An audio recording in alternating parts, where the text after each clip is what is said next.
Everyone, welcome back to my channel. दोस्तों, आपकी उलझनों को शासन ने ख़त्म कर दिया। दोस्तों, आपकी उलझनें ये थी कि हम ध्यानाकर्षण शिविर के लिए आकलन प्रपत्र कैसे बनाएं। तो दोस्तों, शासन ने पहले ही गणित के लिए आकलन टूल पहले ही जारी कर दिया था।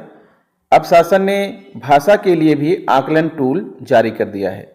कक्षा 2, 3, 4, 5 भाषा का बेसलाइन आकलन प्रपत्र शासन ने जारी किया है।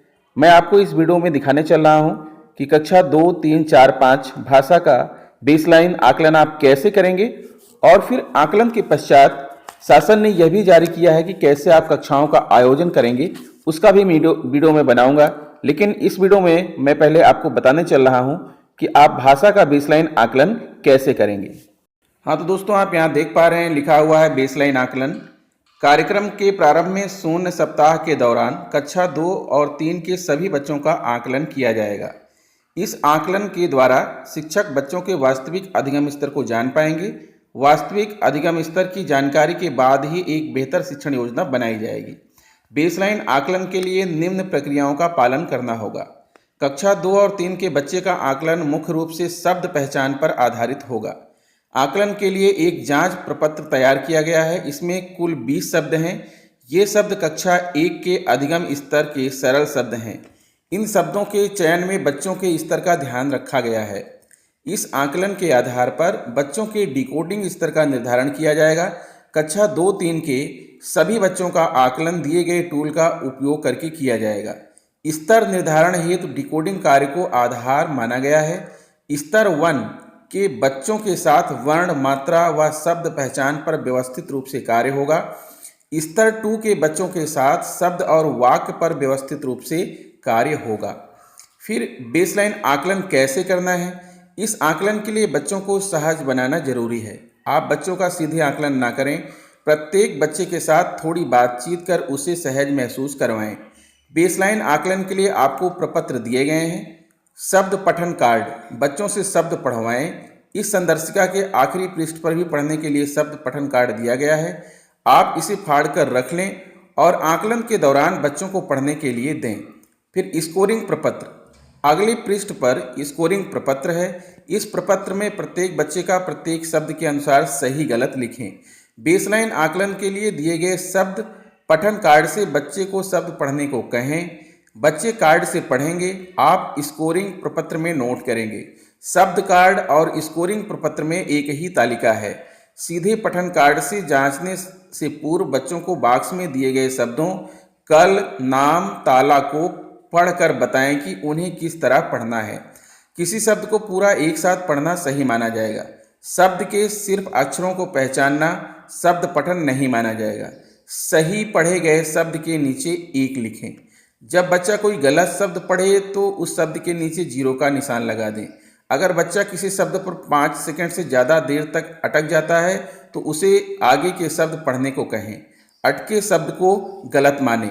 अगर बच्चा पहली पंक्ति का एक भी शब्द नहीं पढ़ पाता है तो उसे आगे पढ़ने से रोक दें। उसकी उपलब्धि में 0 लिख दें। अगर कोई बच्चा पहले गलत पढ़ता है और फिर उसे वापस सही पढ़ता है तो इस शब्द को सही मानें। अगर आपने 0 लिख दिया था तो उसे 1 बना दें। सही पढ़े गए शब्दों की अंतिम गिनती करें। अंत में स्कोरिंग प्रपत्र में दिए गए खाने में सही पढ़े गए शब्दों की संख्या यानी 1 गिनकर लिखें। कल, नाम, ताला, इस तरह से पढ़ना है। ये शब्द पठन कार्ड दिए गए हैं। इसी पर हमें आकलन करना है कक्षा 2 और 3 के बच्चों का। जैसे लिखा हुआ घर, बस, मन, नयन, घास, पुल, सात, माला, गर्मी, पतंग, लकड़ी, अपना, जूता, खिड़की, जलेबी, गुलाल, मिठाई, चिकनी, खुरपी, कैलाश। यही शब्द पढ़वाना है हमें बच्चों से। इसी पर आकलन करना है। फिर आकलन के लिए यहाँ प्रपत्र दिया गया है और यहाँ बच्चे का दिखे, बच्चे का नाम लिखना है और कक्षा लिखना है। उसके बाद आकलन करना है, बच्चे से ये पढ़वाना है। जो शब्द बच्चा पढ़ लेगा वह उसके सामने 1 लिखेंगे और जो नहीं पढ़ पाएगा उसके सामने 0 लिखेंगे। और उसके बाद फिर नीचे जो है सबको जोड़ करके बच्चे के स्तर का जो है पता लगाएंगे कि बच्चा जो है किस स्तर का है। ठीक है, तो इस तरह से आकलन प्रपत्र से हमें बच्चों का आकलन करना है। यहाँ पर 2 दिए गए हैं, शब्द पठन प्रपत्र बेसलाइन यानी आकलन के लिए दिए गए हैं। फिर आगे क्या करना है दोस्तों, देखिए बेसलाइन आकलन के आधार पर बच्चों के स्तर का निर्धारण। सभी बच्चों को बेसलाइन आकलन के बाद 2 स्तरों में रखा जाएगा। इसका निर्धारण नीचे दी गई तालिका में दिया गया है। बच्चों की उपलब्धि 10 या उससे कम शब्द पढ़ पाना, तो निर्धारित स्तर 1 होगा। निर्धारित स्तर के अनुसार शिक्षण कार्य। जो बच्चे 10 शब्द या इससे कम पढ़ पाएंगे उनके साथ स्तर 1 की गतिविधियां की जाएंगी, जिसमें प्रमुख रूप से वर्ण, मात्रा, पहचान व शब्द पठन पर कार्य किया जाएगा। इन बच्चों को समूह 1 में रखा जाएगा। 11 और इससे अधिक शब्द पढ़ पाना, स्तर 2। जो बच्चे 11 या अधिक शब्द पढ़ पाएंगे उनके साथ स्तर 2 की गतिविधियां की जाएंगी, जिसमें वर्ण, मात्रा को दोहराना, शब्द व वाक्य पर कार्य किया जाएगा। इन बच्चों को समूह 2 में रखा जाएगा। नोट: इन दोनों स्तरों के बच्चों के साथ काम कैसे किया जाना है, इस पर विस्तार से आगे चर्चा की गई है। तो आगे बढ़ते हैं दोस्तों, इसको हम आगे आपको बताएंगे कैसे कार्य करना है। अब आपको हम दिखाते हैं कक्षा 4-5 का आकलन कैसे करेंगे। पा रहे हैं यहाँ पर आपको पहले बेस लाइन आकलन, उसके बाद साप्ताहिक आकलन और पुनरावृत्ति, उसके बाद एंड लाइन आकलन। तो बेस लाइन आकलन कक्षा 4-5 के लिए कार्यक्रम के प्रारंभ में शून्य सप्ताह के दौरान कक्षा 4 और 5 के सभी बच्चों का आकलन किया जाएगा। इस आकलन के द्वारा शिक्षक बच्चों के वास्तविक अधिगम स्तर को जान पाएंगे। वास्तविक अधिगम स्तर की जानकारी के बाद ही एक बेहतर शिक्षण योजना बनाई जाएगी। बेस लाइन आकलन के लिए निम्न प्रक्रियाओं का पालन करना होगा। कक्षा 4 और 5 के बच्चों का आकलन मुख्य रूप से वाक्य पठन पर आधारित होगा। आकलन के लिए एक जांच प्रपत्र तैयार किया गया है। इसमें एक छोटा पाठ है। ये शब्द कक्षा 2 के अधिगम स्तर के पाठ हैं। बच्चों के स्तर को ध्यान में रखकर इस पाठ को तैयार किया गया है। इस आकलन के आधार पर बच्चों के डिकोडिंग स्तर का निर्धारण किया जाएगा। कक्षा 4-5 के सभी बच्चों का आकलन दिए गए टूल का उपयोग करके किया जाएगा। डिकोडिंग कार्य को स्तर निर्धारण हेतु आधार माना गया है। स्तर 1 के साथ वर्ण, मात्रा, शब्द और वाक्य पर काम होगा, जबकि स्तर 2 के साथ सरल पाठ स्तर पर काम होगा। बेसलाइन आकलन कैसे करें? इस आकलन के लिए बच्चों को सहज बनाना जरूरी है। आप बच्चों का सीधे आकलन ना करें। प्रत्येक बच्चे के साथ थोड़ी बातचीत कर उसे सहज महसूस करवाएं। बेसलाइन आकलन के लिए आपको प्रपत्र दिए गए हैं। पाठ कार्ड, बच्चों से पाठ पढ़वाएं। इस संदर्शिका के आखिरी पृष्ठ पर भी पढ़ने के लिए पाठ कार्ड दिया गया है। आप इसे फाड़ कर रख लें और आकलन के दौरान बच्चों को पढ़ने के लिए दें। स्कोरिंग प्रपत्र, अगले पृष्ठ पर स्कोरिंग प्रपत्र है। इस प्रपत्र में प्रत्येक बच्चे का प्रत्येक शब्द के अनुसार सही गलत लिखें। बेसलाइन आकलन के लिए दिए गए पाठ कार्ड से बच्चों को शब्द पढ़ने को कहें। बच्चे कार्ड से पढ़ेंगे और आप स्कोरिंग प्रपत्र में नोट करेंगे। शब्द कार्ड और स्कोरिंग प्रपत्र में एक ही तालिका है। सीधे पाठ कार्ड से जांचने से पूर्व बच्चों को बॉक्स में दिया गया वाक्य यह मदन की साइकिल है को पढ़कर बताएं उन्हें किस तरह पढ़ना है। किसी शब्द को पूरा एक साथ पढ़ना सही माना जाएगा। शब्द के सिर्फ अक्षरों को पहचानना शब्द पठन नहीं माना जाएगा। सही पढ़े गए शब्द के नीचे 1 लिखें। जब बच्चा कोई गलत शब्द पढ़े तो उस शब्द के नीचे 0 का निशान लगा दें। अगर बच्चा किसी शब्द पर 5 सेकंड से ज़्यादा देर तक अटक जाता है तो उसे आगे के शब्द पढ़ने को कहें। अटके शब्द को गलत माने। अगर बच्चा पहली पंक्ति का एक भी शब्द नहीं पढ़ पाता है तो उसे आगे पढ़ने से रोक दें। उसकी उपलब्धि में 0 लिख दें। अगर कोई बच्चा पहले गलत पढ़ता है फिर उसे वापस सही पढ़ता है तो इस शब्द को सही माने। अगर आपने 0 लिख दिया है तो उसे 1 बना दें। सही पढ़े गए शब्दों की गिनती करें। अंत में स्कोरिंग प्रपत्र में दिए गए खाने में सही पढ़े गए शब्दों की संख्या यानी 1 गिनकर लिखें। यह मदन की साइकिल है।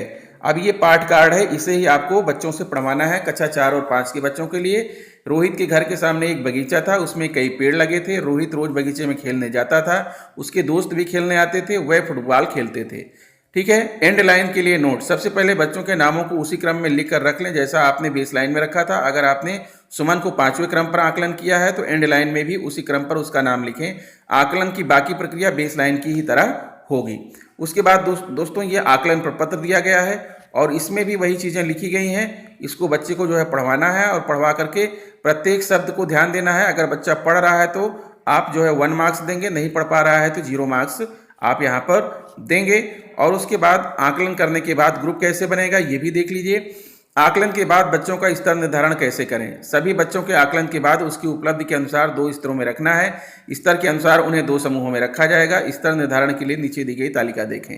15 या उससे कम शब्द पढ़ पाना, स्तर 1।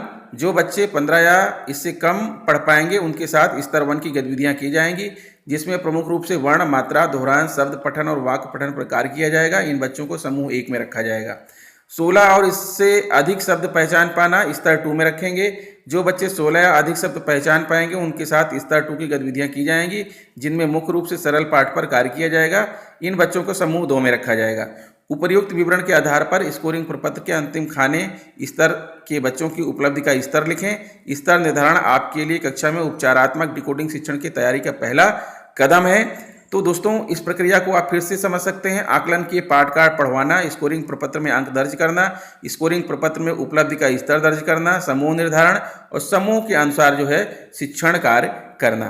तो दोस्तों, शासन ने जो है जो समृद्धि कार्यक्रम है उसके तहत पहले गणित की जो है 3 बुकलेट जारी किया था। अब शासन ने जो है भाषा की भी बुकलेट जारी कर दिया है, अभ्यास पुस्तिका जारी कर दिया है, वर्क बुक जारी किया है। वो सारी चीज़ें मैं आपको अगली वीडियो में लेकर के आऊँगा। इस वीडियो में आपको मैंने आकलन के बारे में बताया।